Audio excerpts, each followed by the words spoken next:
Welcome to the Human Capital Innovations Podcast, your go-to source for personal, professional, and organizational growth and development.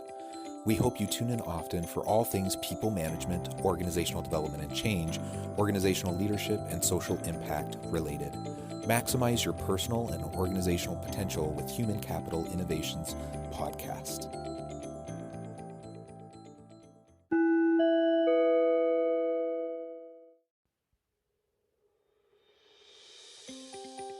Welcome to the Human Capital Innovations Podcast. In this HCI Forbes feature podcast episode, I explore Amy Blaschka's recent Forbes article, "The One Thing That's Sabotaging Your Career Growth."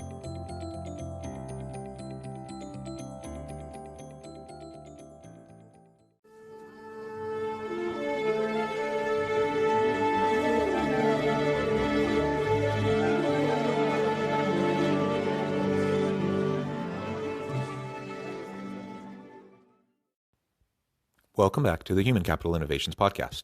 Thanks for joining me again today as I explore Amy Blaschka's recent Forbes video, "The One Thing That's Sabotaging Your Career Growth," as part of our Forbes feature podcast series. You know those amazing business and thought leaders we all admire, the ones we place high upon a pedestal, touting their business acumen and wisdom. Spoiler alert, they're not perfect, nor do they try to be. In fact, eschewing perfection in favor of progress might be the secret to their success. In this video, she shares 3 ways you can stop trying to be perfect in your career and instead make progress. I'll catch you on the flip side of this first clip. Those amazing business and thought leaders we all admire aren't perfect, nor do they try to be. In fact, eschewing perfection in favor of career progress might be the secret to success. Here are 3 ways that you can stop trying to be perfect in your career and instead make progress. It really is important that we get rid of this notion of perfection, whether it's in our personal life or it's in our work life or, any facet of what we're doing. When we are perfectionists, we often will ruminate on what we're doing and we'll put so much time and effort into it that we don't actually make progress. And so when she lays out her 3 tips for eschewing perfectionism so that you can actually make progress, she's not suggesting that we're sloppy, that we don't try to be careful, and that we don't really try to have high quality in our work. But she is also recognizing that perfection is often the enemy of progress, that if we're too focused on perfection, we simply won't move forward. We get caught up in trying to make sure every last little thing is taken care of, and we forget that oftentimes business is building the ship while you're flying it. It's not perfect. You're going to fail. And, the same thing you've heard me say on this podcast many times, you want to fall forward, you want to fail fast, you want to recognize and understand that mistakes and failure aren't the enemy. But indecision, not moving forward, making no progress, that is the enemy. So she's going to lay out 3 brief tips, and I'll insert some of my commentary along with her thoughts. Number 1, acknowledge that perfectionism is all about fear. When you tell yourself circumstances need to be perfect before you take action, or that you'll do X, when Y happens, you give up your power to external sources that you can't control. This behavior is rooted in fear, a powerful emotion that keeps us from doing things that may cause us harm. But the real damage will come from the inaction that fear enables. Have you ever thought about fear as being the root of perfectionism? That fear is the reason why we won't take that step forward into the dark, while we want to make sure that we check and double check and triple check everything before ever moving forward. It's honestly not the first thing that comes to mind when I think about perfectionism, but I think there's a lot of wisdom in what she's saying. Now, certainly there are compulsive disorders and tendencies, towards perfectionism and scrupulosity and other things like that that are clinical.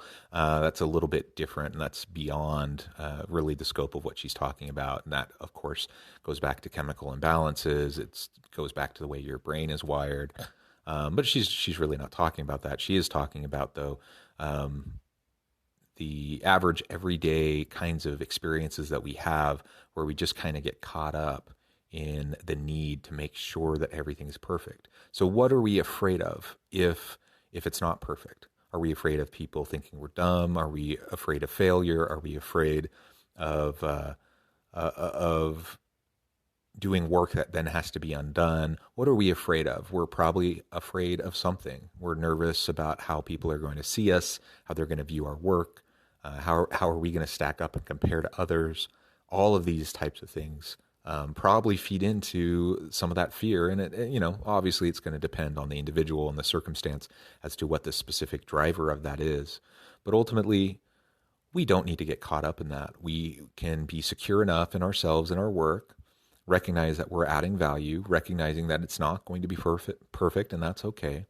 And then we can take that step forward into the dark, just one step at a time, and make progress as we go.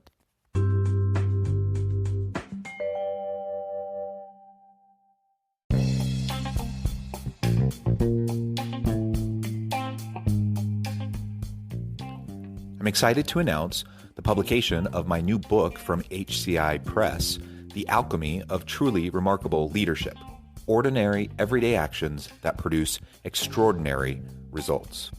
Consider how the nature of work has shifted over the past 50 years. With increased globalization, rapid technological advancement, and the shift in economic composition, the average job of today looks very different than the average job of 50 years ago. What will the jobs and organizations of tomorrow look like?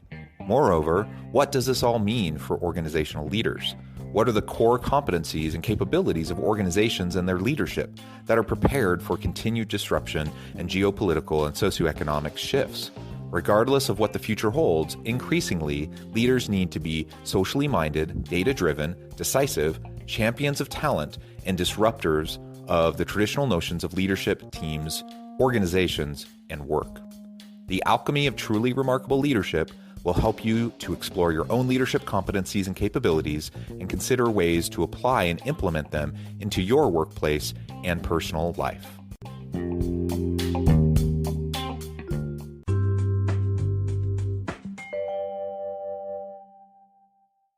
Number 2, reframe failure as an opportunity to learn. To achieve professional development, you must take risks, even if that means sometimes you'll fail. By reframing failure as an opportunity to learn, you'll adjust your mindset to one where you see failure as a necessity. Do you see failure as a necessity? That's a big word, like necessary, absolutely essential, meaning without failure, we aren't going to progress, we're not going to move forward. I know that can seem counterintuitive. We're failing after all. We're expending time and resources, energy around something that doesn't work out. And I suppose if we frame it that way, then it does seem like a step back rather than a step forward. But if we can reframe failure as a learning opportunity, that we never let an opportunity pass where we can learn from those things that we're doing, whether it's success or failure. And often the greatest learnings come from the setbacks, come from the failures. So we need to see failure as a necessity. And if we see failure as a necessity, then by its very nature, we shouldn't be perfectionists. We shouldn't be seeking the perfect solution. Rather, we should be moving forward at a good pace, recognizing that there will be missteps. We will stumble and fall, but we'll get back up. With a skinned knee, we can move forward. We don't need to get trapped into the mindset of everything has to be perfect. And if we're in an organization where they punish failure, where everything does have to be perfect, where your boss will get mad at you because something didn't look perfect or didn't come out just right, that's a sick culture. That's a toxic leader. And that's probably not the place you're going to want to be. And finally, number 3, just Do it. One surefire way to combat perfectionism and to grow your career is to take action. Newton's first law of motion states that an object at rest stays at rest, and an object in motion stays in motion. The same is true for your career. If you want something you've never had, you have to do something you've never done. This may sound cheesy, just do it. But the reality is we do just need to get up and get going, get moving. It doesn't need to be perfect. We can stumble off the blocks.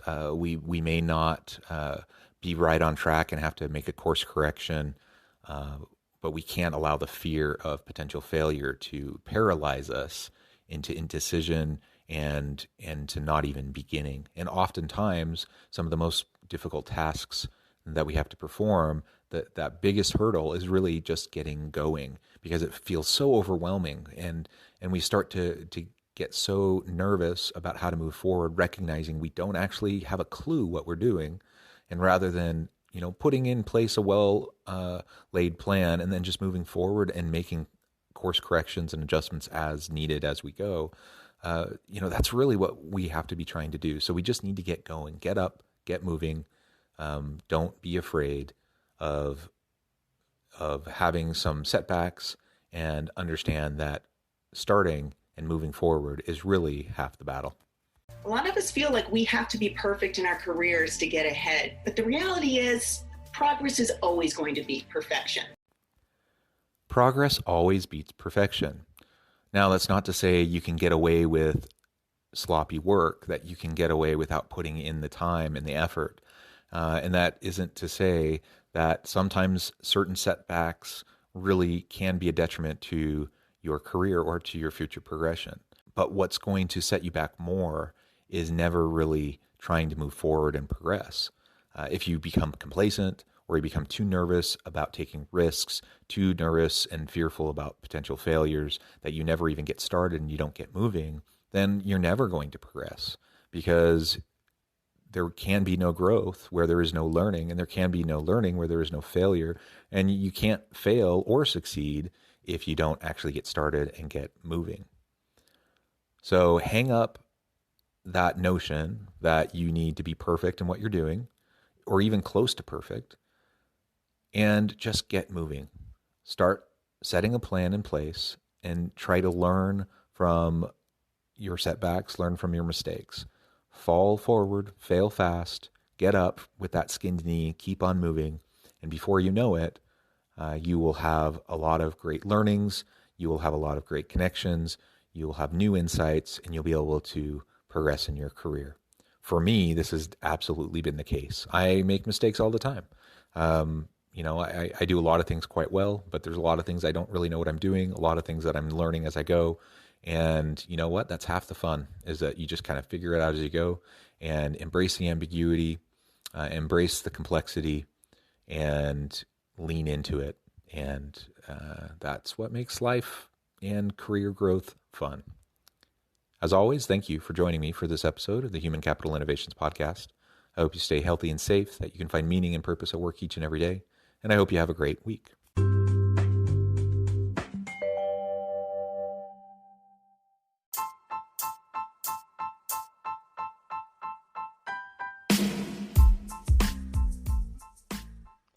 We are excited about the launch of HCI's new magazine, Human Capital Leadership.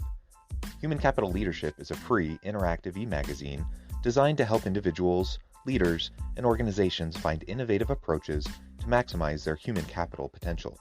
We will be publishing issues quarterly in August, November, February, and May. Check out the first issue and let us know what you think.